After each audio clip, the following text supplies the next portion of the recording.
There's something about the way you make me feel inside. I'm counting down the days till we fly away, heading to the sun, only you and me. Don't wanna waste another day being stuck here in this place. No, wanna hold your hand in mine, watch the sunset in your eyes. Baby, I want us to act like we are 22 right now.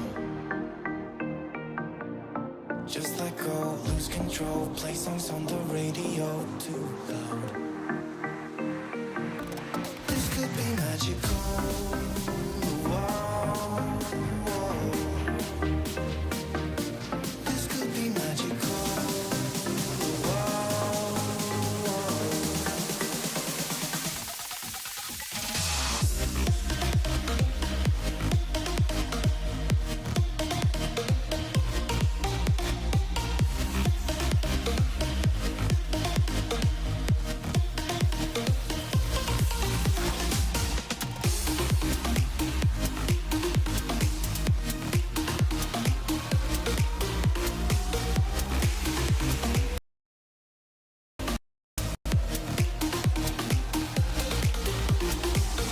We've been longing to escape, and here we are, driving narrow streets in a rusty car, leading to the sea. Think we're getting close. We should take a pic, baby, strike a pose. I remember every day that I spent right here with you. Yeah, you are the one who makes me feel as good as I do. Baby, I wanna still act like we are 22 right now. Just let go, lose control, play songs on the radio too loud. This could be magical. Whoa, whoa. This could be magical. Whoa, whoa.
Happy Thursday.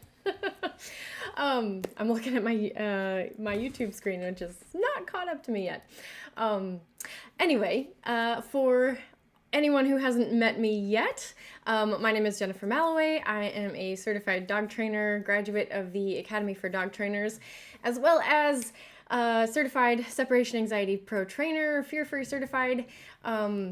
And today is going to be kind of a fun day. I called the video Brain Soup because my brain's all over the place this morning. There's a few things I want to get to, and mainly I want to have a conversation. So I hope you guys are ready to participate. I'd love to hear your thoughts. Happy to answer any questions if they come up. So let's go ahead and get started. First of all, many of you may know that we brought home a foster dog last week, and if you haven't met her already, I'd love to introduce you to Clarice, who is right down here. Do you want to come up? Yes, that's a yes. Okay, so meet Clarice. This is our little Chihuahua mix, who we have had for about a week. Which is just all too short, because she's going back to the shelter tomorrow and will be available for adoption soon. So, but yeah, she's been a lot of fun. She's a super fun little girl. Really quite confident, actually. She's been playful and cuddly and just great. she's gonna make a nice companion for someone. So hi guys, hi to April and Jesse and Grimskull. Did I get everybody so far? Yeah. And I know Dizzy kind of got the short end of the stick here, because I'm not introducing him, but you all know Dizzy. He's just curled up on the floor. I'm gonna let him rest. She is so cute. She's really cute. And honestly, like, she's gonna be someone's very, very good dog. She's very well-rounded and she just needs like a little bit of training and she'll be like perfect. So they're down there playing. So yeah, that's Clarice. I just like to share because who doesn't want to see cute dogs, right? So there's that. Secondly, a few weeks ago, I did a show on those. Ooh, are they still in here? Yes, they are. These buttons. You have probably seen videos out there of people who are starting to try and teach their dog to talk with buttons. Again, the sound quality on these, like, this is kind of the best we can do at the moment. Sound quality is not great in these little speakers, but this one, I don't know if you can tell, it's supposed to say, let's go. But yeah, so I did a show on these buttons because I think it's fascinating, and I keep seeing more and more videos on social media, and I had just rented the book about the woman who kind of got this whole ball rolling. She's published a book pretty recently, and it's come out, and so I just started reading it. I was a few chapters in, and it's very exciting. So I kind of want to come back to that because I finished the book yesterday, and it's, first of all, if you like to read, I highly recommend the book. It's a brain tickler, you know, it like really, the main takeaway I got is that it really causes you to think about things. And if you are really into dogs, and especially if you're really into language and communication, it's pretty fascinating. The book is essentially just, she's describing the journey that she took with her personal dog, of teaching her to use these buttons to do you need something, Clarice? Teaching her to use these buttons to communicate with English human words, vocabulary, and a little bit of grammar, ultimately. And it's, if you see the videos, sometimes they look really convincing. I admittedly am very much a skeptic. I want to see, hard evidence before we come to certain conclusions. And this whole thing has caused quite a stir, a lot of discussion, and I think that's the intention. She ends the book saying, like, this really is the start of a journey. It's going to, I think it's gonna cause a lot of experimentation and research, and I think we're going to learn a lot from it, and I think that's pretty amazing, because if we can give our dogs a tool to communicate with us, like how amazing would that be? I mean, they communicate plenty already, and so yeah, I have some thoughts. You guys doing okay? We good? You want to come back up? Okay, you can come up. Yeah, so anyway, I highly recommend the book. It's fascinating. The author, oh, well, you can't walk on the keyboard, I'm sorry. The author, she writes like the way that I think, and so it really spoke to me, and it was just exciting because I think there is a lot of possibility there that maybe even I wouldn't have been willing to admit before. We don't have answers, but we're seeing the sparks of possibility. And so I'd love to read you just a paragraph from the book. It's just questions, and just to give you an idea of the kinds of things that this could open up for us. So let me find, oh, that's not what we wanted. All right. Book time, yay, here's story time, guys. No, it's not a story, it is just questions, but Oh my gosh, there's like fireworks going off in my brain right now. So, okay, here we go. Paragraph from How Stella Learned to Talk. Yeah. Stella's and my journey represents the beginning of a field bursting at the seams with possibility. We have so much to experiment with, so many questions to ask, and so many ideas to test out. What other words can dogs learn? What is the range of normal for dogs' language skills? Is there a critical period for language learning? How long would it take older dogs to learn to use words in comparison to puppies? Do dog breeds differ in language capabilities? What are dogs' collective syntax patterns? How do device setups impact language use? Will service dogs be able to help their owners more if we can communicate with words? How can we adapt devices for dogs with special needs? How does having access to words change a dog's awareness and perception of their environment? Will we stop assuming that we know everything our pets are thinking? Will we stop talking for our animals and instead let them speak up for themselves? Will this open new doors for interspecies communication research?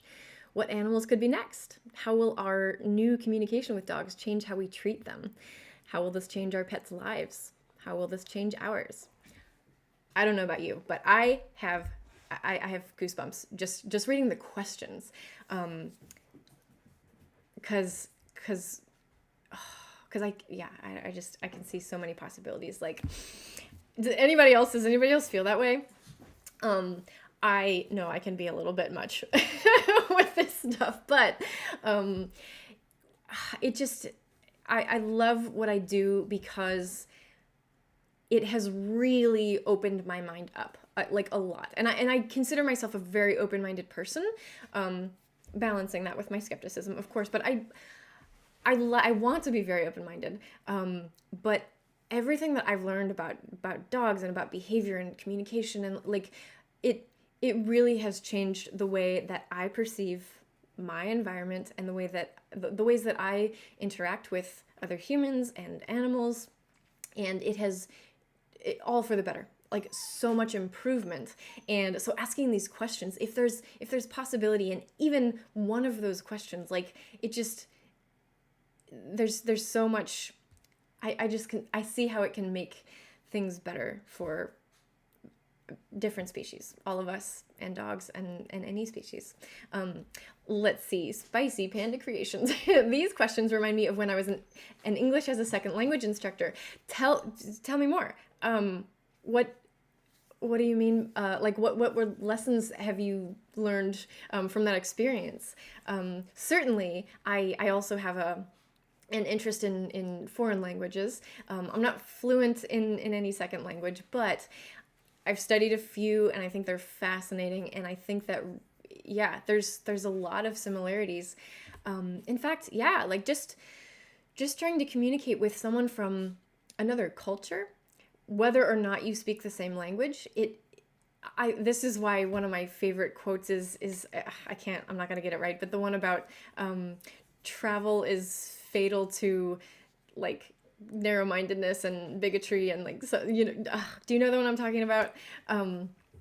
Traveling outside of the bubble that you grew up in almost inevitably opens people up, and I think that in that process we become more understanding and more tolerant and more kind and compassionate, and I see a lot of overlap between that dynamic of interacting with people from other cultures and interacting with animals, because at the end of the day, I mean, dogs are they're a unique species. They're not a wild animal anymore, but they're also very different from all other domesticated species. They're kind of special in the way that they evolved to work with us humans, and it's kind of amazing. And so they are really a special case to study when it comes to like communicating and really understanding another being. It's really like they come from another culture, a little bit further removed perhaps, but like so similar. Are you okay? She's been hanging out with David, and I think he just left, and I think she might be missing him already. Yeah? You love him, huh? It's very sweet, girl. So yeah, I'd love to hear about your experience, April, about the teaching English as a second language. There was a time in my life that I considered doing that, and I think it must have been pretty amazing. How long did you teach? Was it, I want to say, Korea or Japan? Asia. I'm almost certain, but tell me. Are you stepping on his tail? Honey. Okay, so yes, recommend the book. Definitely go read it for yourself. But I wanted to talk about some of the things that I kind of thought were pretty surprising, and perhaps inspiring of other studies. 13 years. Holy moly. Oh, I had no idea. And 5.5 in South Korea. Wow. That's pretty amazing. Oh, we should talk sometime. I just want to hear all about it. So yeah. So from the book, How Stella Learned to Talk. So some of the concerns, my skeptical side, before reading the book, I'm thinking with my dog trainer brain, and in the ways that we have to be very specific in how we teach cues. And I want to be clear up front, like this book and this idea, very exciting. Nothing about it would change the way that I work with dogs today, because because when I first started reading the book and I understood how she was teaching this language pattern to her dog, in terms of training cues, to me that would have ended up in sloppy, like a little bit muddy understanding, and you would get more wishy-washy results. But I think it's a different goal. Teaching a cue that you want to be extremely reliable in a specific context versus teaching a dog to use language in more creative ways. And oh baby, I thought you might be happy hanging out in here, but you're not. You can have here. Everybody gets a cookie. And so yeah, little bit of a different goal. Not that it's, I don't want to put a value judgment on it, I guess is what I'm trying to say. So yeah, just open possibilities. First of all, teaching these skills the way that she did, ultimately I understood that in order to do that, it inherently requires that you already have a pretty decent understanding of your dog's body language and how they communicate naturally. It requires you to pay a lot of attention. I wouldn't want anyone to get the idea that, oh, well, if I can just give my dog these words and let them communicate, like, then I don't have to like know all this other stuff, because then they can just tell me.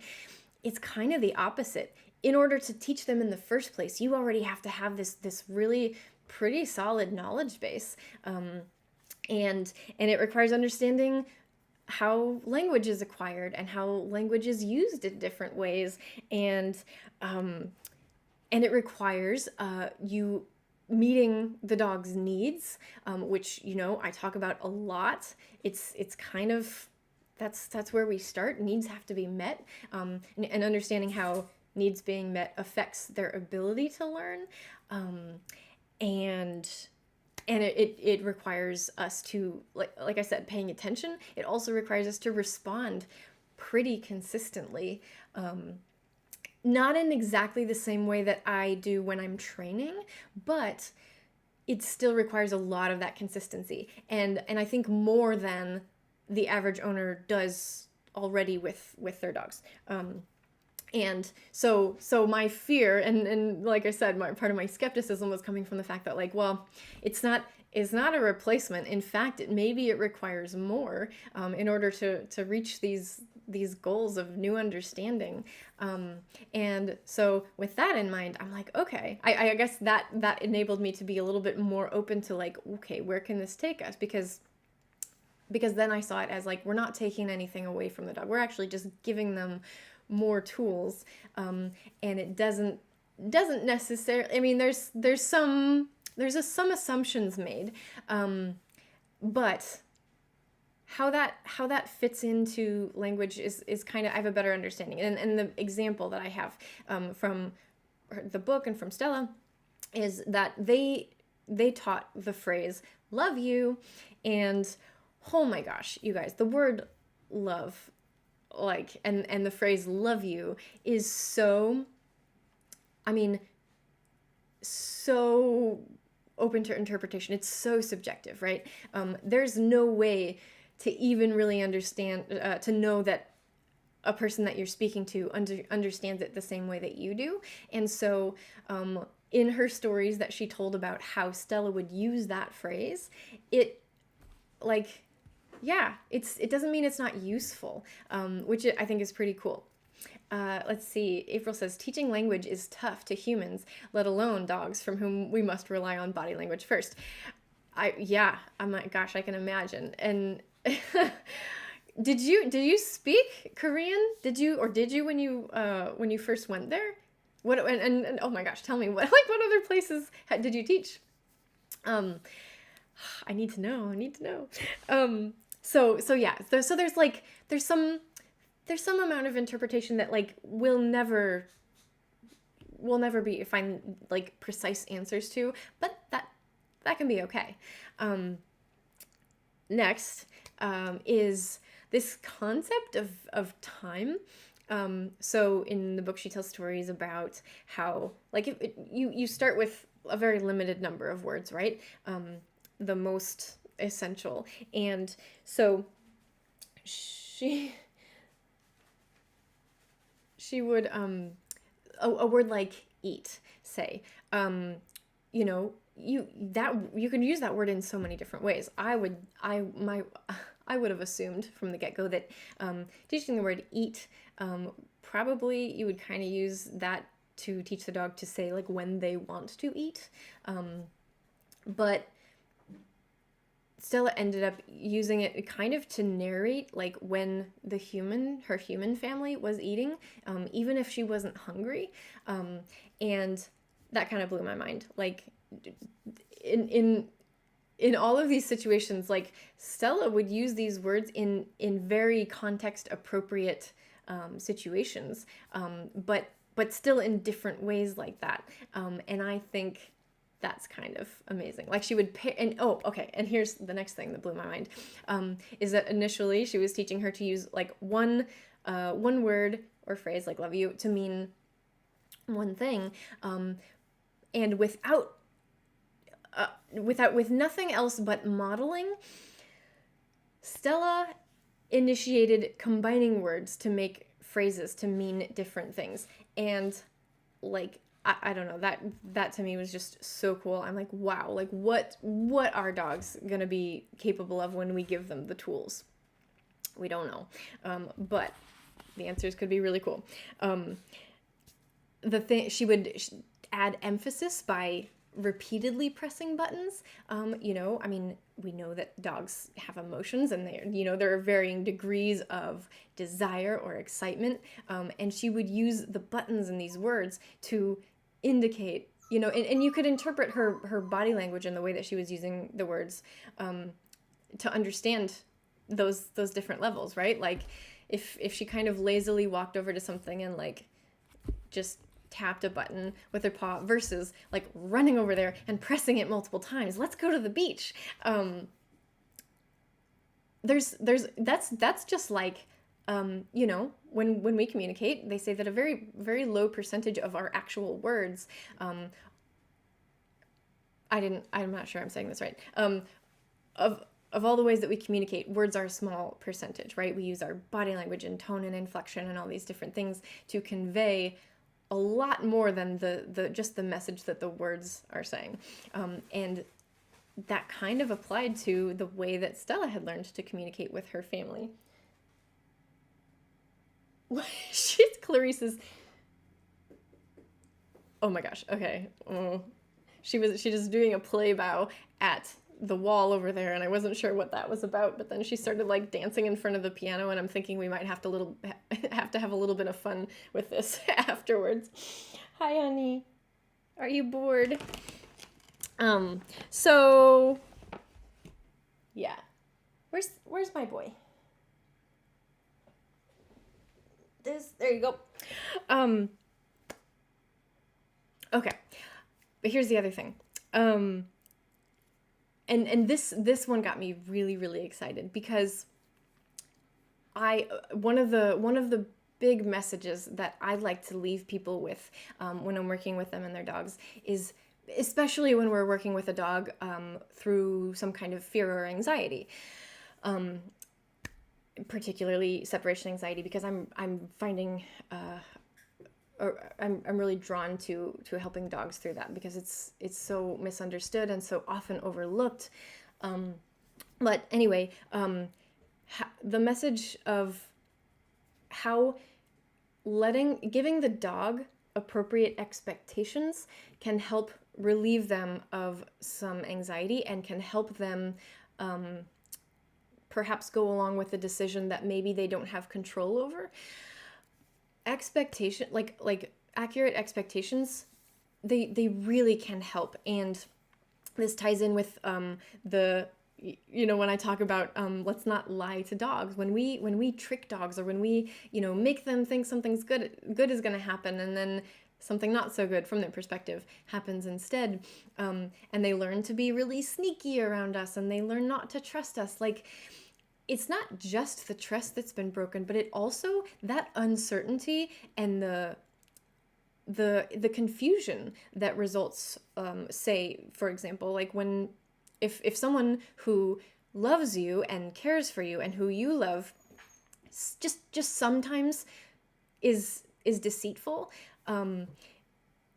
it's not just the trust that's broken, but it causes these like a little bit of, and I'm talking about my experience as a human, and extrapolating and thinking that probably this is why we see what we do in dogs, but yeah, I think it causes a bit of underlying anxiety and distress. Not knowing what to expect is a cause of anxiety, and so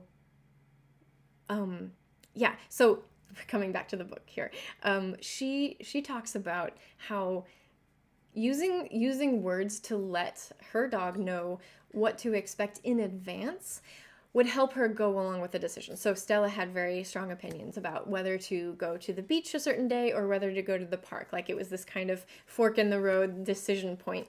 And if they just took her out on a walk and then they decided to go to the park, but that day she really wanted to go to the beach, you'd see what we often see in dogs a lot, which is where they just kind of plant themselves on the sidewalk, maybe even lie down, and they won't budge. And you're like, come on, we gotta go. And they're just like, and she would kind of do that thing, and they noticed a pattern that when they would let her know what was gonna happen in advance, they saw a lot less of that.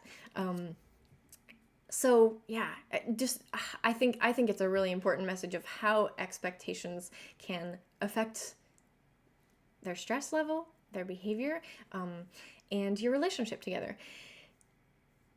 And this really, I think this really ties in like why it would be really important when if you wanted to go about teaching your dog a system of buttons so that they could communicate with you. And if you do, she gives you like all of the, like, how I did this, what you should probably do if you wanted to try this with your dog. So go ahead and get the book. I totally recommend it. Yeah. So, so okay. So she's talking about how this can help them understand expectations. However, this is something we can do even without the buttons, right? We tend to use our language in a very flexible manner, right? I can't speak for anyone, any other language, but in English, it seems like we like to say things in various different ways. If we don't tend to like to say the exact same thing in a situation. It gets boring maybe, or I don't know. Do you have anything? Is there a better way to describe that, April? I know that in writing, at least, like if you wrote a paragraph and you realize like, oh, I use the same word like 2 or 3 times. When I do that, I'm like, oh, like I gotta change it. I have to, the thesaurus is my friend. Like you want that variety. However, with dogs, in teaching them to communicate and with giving them expectations, it's really, really important that we are very consistent. Use the same word, the same tone in a lot of cases, and that's what's going to help them pick up on patterns so that they're able to understand you and or communicate themselves if you're giving them words. So, oh, hang on. You know what? I don't think you're supposed to have the spatula. Oh my gosh. I mean, tell me you live with dogs without telling me you live with dogs, right? I had a spatula up here because I'm taking a class with Dizzy on how teaching him to paint. And so I needed to teach him to hold an object first, and we tried this. And it never made it back down to the kitchen. So, let's see. April says, you've seen Norin not want to go certain directions that you were hoping to go in. Absolutely. And they do pick up on patterns of like, what's this way, what's that way. If we take the same routes, they know. They know.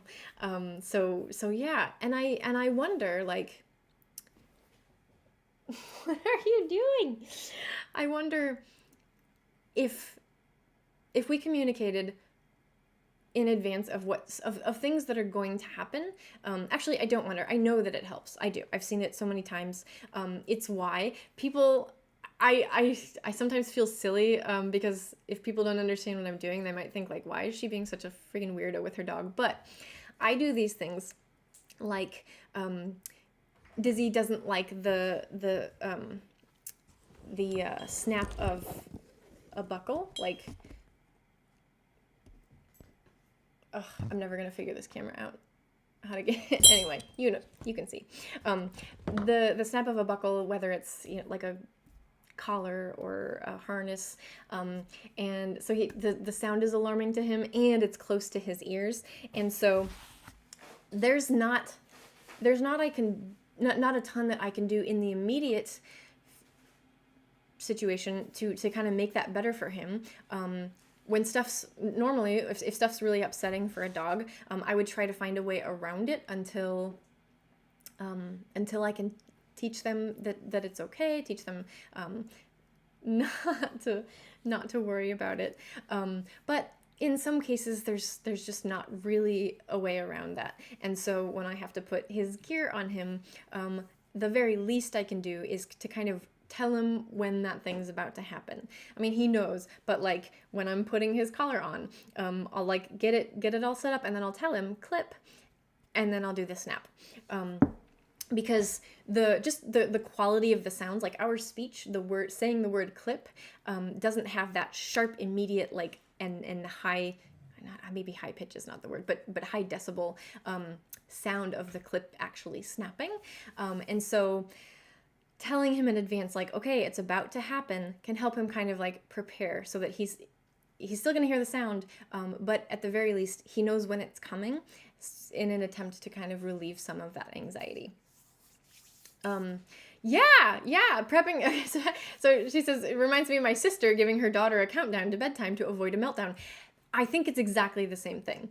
Knowing what to expect can help somebody prepare for that, even if it's an inevitability. And I think it's a kindness to offer that to kids, to animals. And so yeah, so I'll talk to Dizzy in these ways, and it's setting expectations for dogs with separation anxiety. Another thing that I like to do is when I'm leaving for an absence that I am damn sure is going to be under their anxiety threshold, I will add a phrase like "be right back," to let them know, like, yes, you see me leaving, but this is not going to be an upsetting one. You don't have to worry. And either you could use a different phrase if you're leaving and you know it's gonna be upsetting. I mean, with Sep Angst dogs, we try not to leave them ever if it's above what we know that they can consistently handle. But sometimes, again, if it's truly inevitable, having made that distinction, using different verbal cues to let them know, to set those expectations, I think it can help with some of their anxiety. You know, we're letting them know, like, oh, we're getting ready to go. This time you're coming with me. We're getting ready to go. This time you're staying home. We're getting ready to go. It's going to be an easy one for you. We're getting ready to go, and I'm so sorry, but you're going to be worried this time. Just simple one or two these dichotomies can help set their expectations.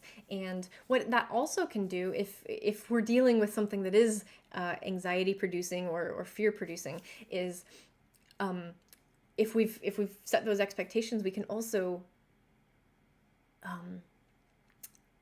by letting them know when the bad thing's going to happen, it kind of compartmentalizes the she's chewing everything. Compartmentalizes the safe stuff that you've done, if you've worked on this, and you really have put in a lot of effort to teaching your dog that, like, these situations are safe. Compartmentalizing can protect that stuff that you've already done, because if you don't, and the dog never knows what to expect, again, that anxiety is going to creep in, and it's going to be harder for them to reach new heights, because they don't know what to expect. Expectations are huge, guys. God, I went babbling on about this a lot longer than I expected, but I really, it's such, I think it's an underutilized tool with our dogs. So yeah. Also, I missed this comment. She said, we like to vary the words or the tone, or the word emphasis totally changes meaning. Oh my gosh. In fact, now that you mention that, I spend too much time on social media, fully admitting that. But there's been a trend going around on TikTok where people are doing they'll say a word, and the example I can think of most recently is the word no, and then you'll see like a list of, say it happy, say it angry, say it calm, say it, like all these different emotions, and it's the exact same word, and it's only 2 letters, but there's so many different ways that we can say it, and depending on, again, like you said, the emphasis and the tone and the body language that accompanies it vastly changes the meaning. Sweetheart, Clarice, come here, baby. You want to come up? So this, it's like a silly social media thing, but it's amazing. It's such a good example of of how the word itself, at least when we're communicating with other humans, the word itself is a small part of that communication. It's amazing. Okay, so yeah, what else? There was a lot from the book they're kind of amazing. Some of the other words that she taught Stella were that, like, I think would be handy, are help, which, that can be used in a variety of contexts, like losing the ball under the couch. She, in fact, at one point used it to communicate when one of her buttons was actually broken. She didn't have the word available that she wanted to use. And I meant to. I wanted to try and find the example, but um,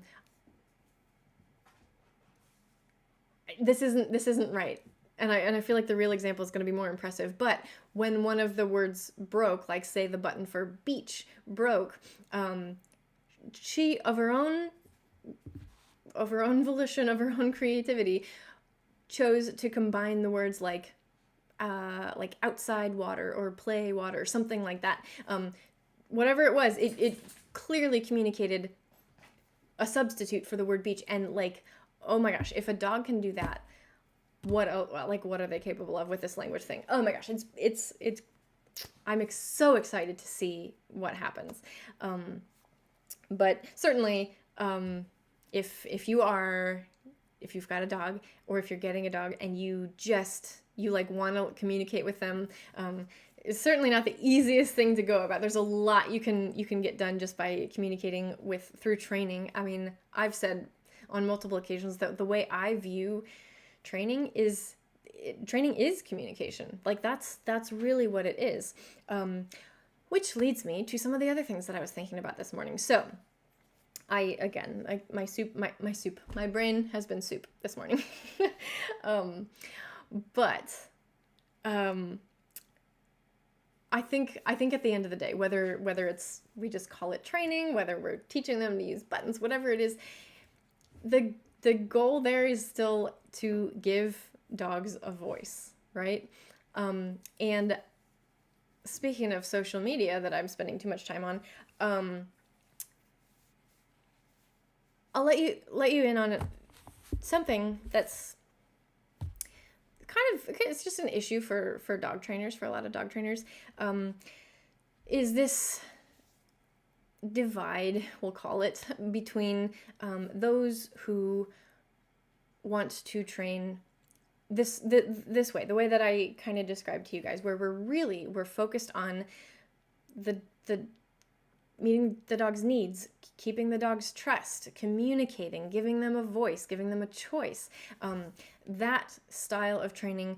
And on the other end of the spectrum, those who use training tools to kind of force a dog to comply with our will.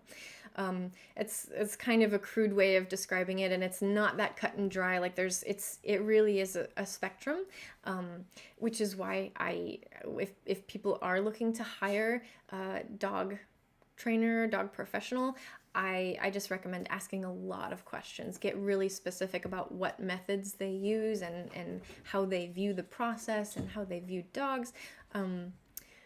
Just ask questions, because it's unregulated, and while there are labels out there, it's unregulated, so people can use whatever words they want, and it doesn't necessarily mean the same thing across the board. Now, that said, hi babies. That said, coming back to the social media stuff, so sometimes it's hard for me and for trainers who think the way that I do. It's hard to go out there and see misinformation being spread, or just really harsh methods of training continuing to be used when we know that we're able to achieve results without them. It can be a little bit heartbreaking, and like any job where our emotions really get involved, sometimes it's better to kind of just shut it out, protect ourselves. So I try not to follow any social media accounts where people are using that language that I think doesn't benefit dogs and doesn't help the dog-human relationship. I try to just kind of block it out for the most part. But recently I've been exposing myself to more, and it's kind of blowing my mind how, like, and this is how, like, one of the reasons why I think it's really important that we, like, there's a difference between what we think we know and what we know. And this is an issue with dogs, because dogs are so common, but they have not been studied scientifically. And so an example of this is we, like, anybody who's ever had a dog would probably, I mean, maybe not though, but I want to think that everybody who's ever had a dog would tell you that they have emotions, right? Like doesn't seem like the type of thing that would need dispute. But there are people out there who would tell you that no, they don't, or that they're not important, that the emotions are not important. And this is a thing that just only in very, very relatively recent years has even been started to being studied. And we know that they have similar brain patterns now that we've been able to actually I'm saying we, but you know what I mean, fMRIs on dogs who are awake. Like, so we know that they have some similar emotional, like, brain patterns. But until that point, like, it's just, well, we see their behavior, so we assume they have emotions. But like, how do you really know? Well, guess what? Now we can know, and that's one of the reasons why it's really, really important to study things using the scientific method. However, I'm like watching them play in the back now. However, yeah, there are still people out there who, like, either deny that they have emotions, or say they're not important, and that I have realized, at least as of this morning, is, I mean, it's really triggering to me, and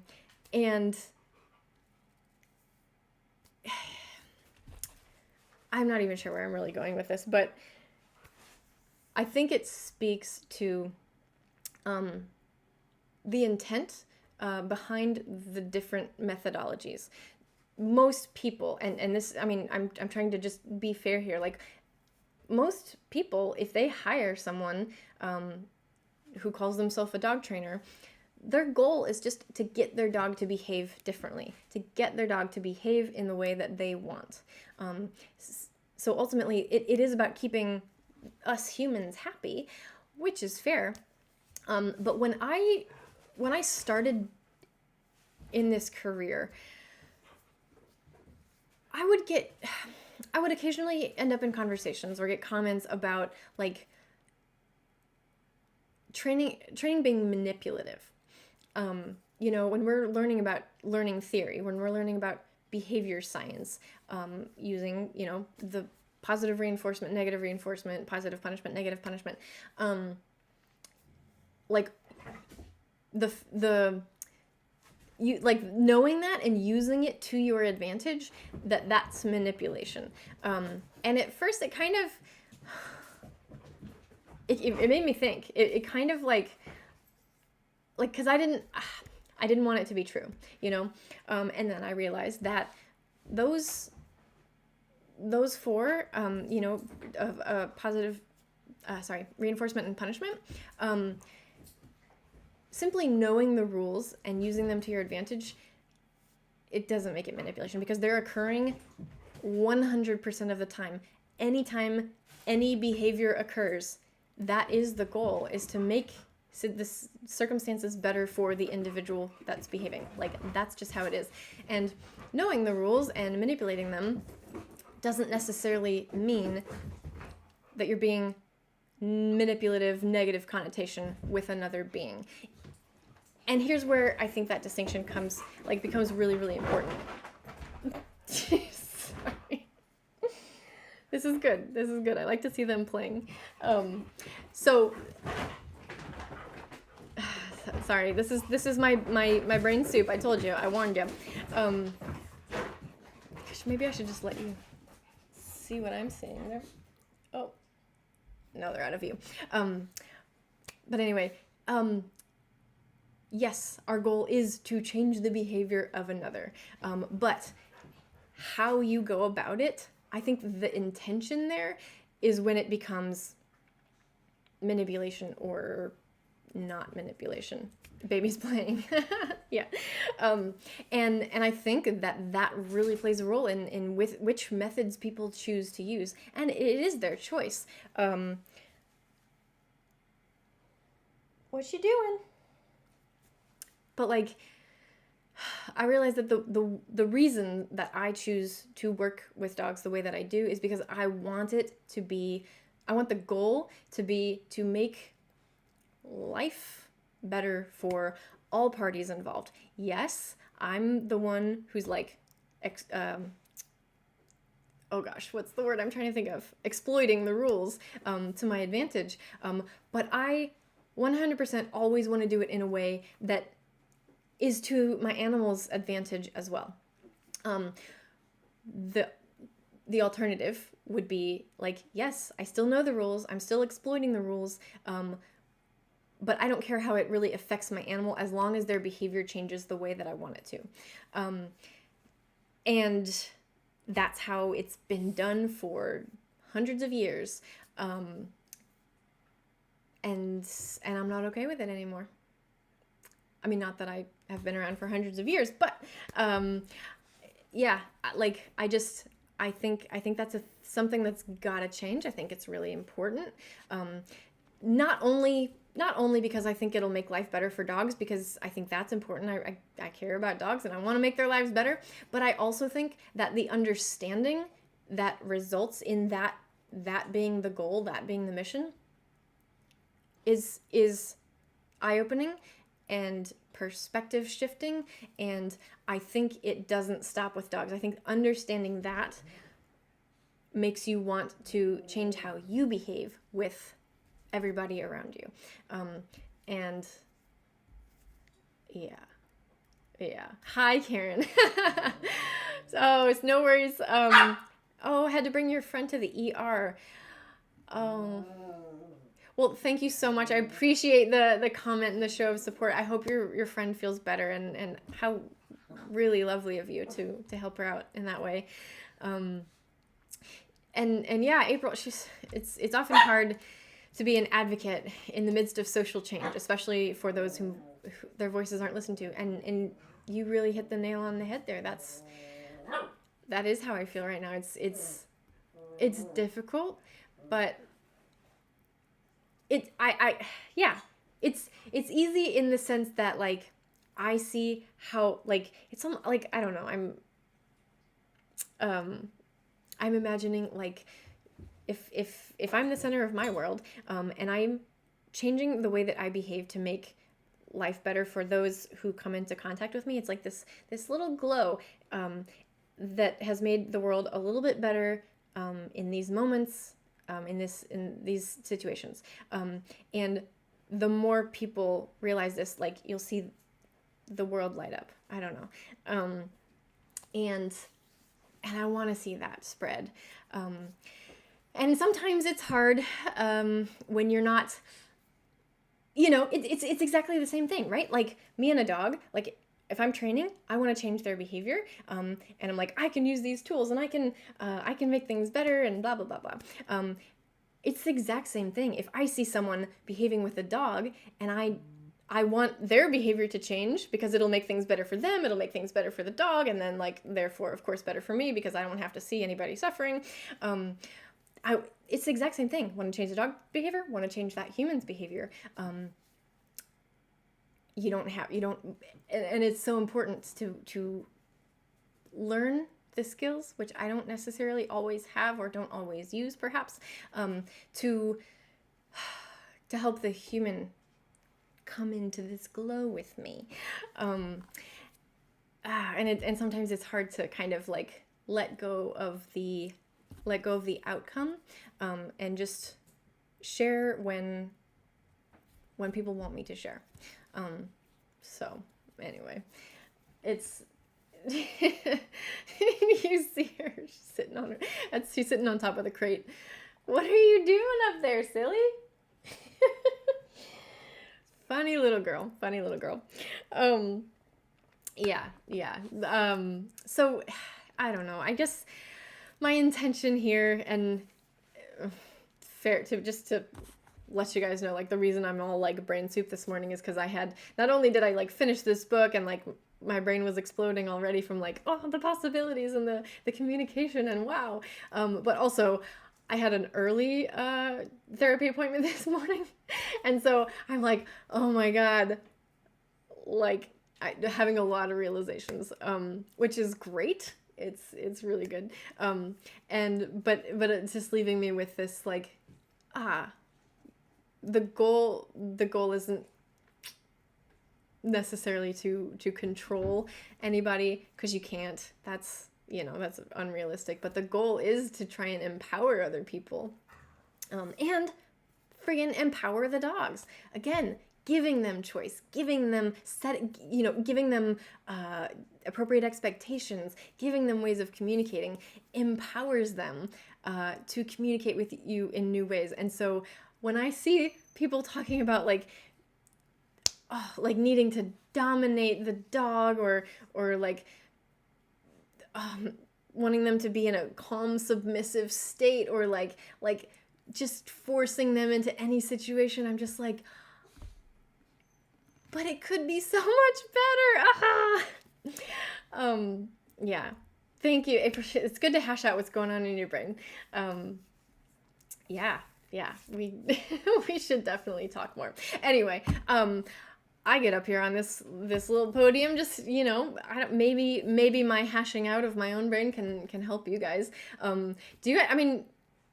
I'd love to hear, do you have any insight to contribute to this mess I'm having today? Or do you have any questions or anything else that we can maybe like explore and look into?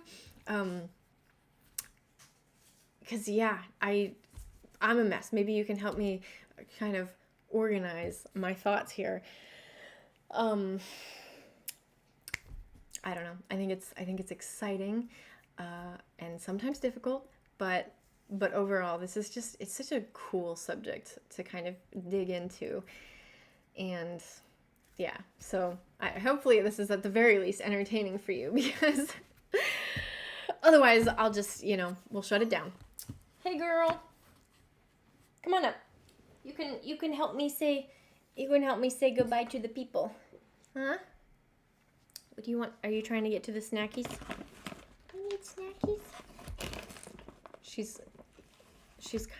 hilarious. Like,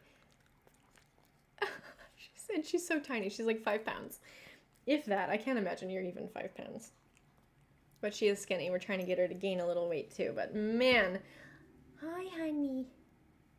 Oh, yes. She's a very cuddly pup. All right. Well, thanks for hanging out with me, guys. I know this is, I'm afraid of coming across a little bit, wonky. I don't know why. I don't know the word, but yeah, I maybe it helps. Maybe it helps some other people. Who knows? So anyway, thank you for chatting a little bit. I have a good time when you guys comment and share your own experiences. So thank you again for that. And yeah, hopefully you guys have a really wonderful Thursday, and I will see you next time. All right. If you know anybody else who might like to join or might have any good ideas that we could open up on here too, please share these videos with them.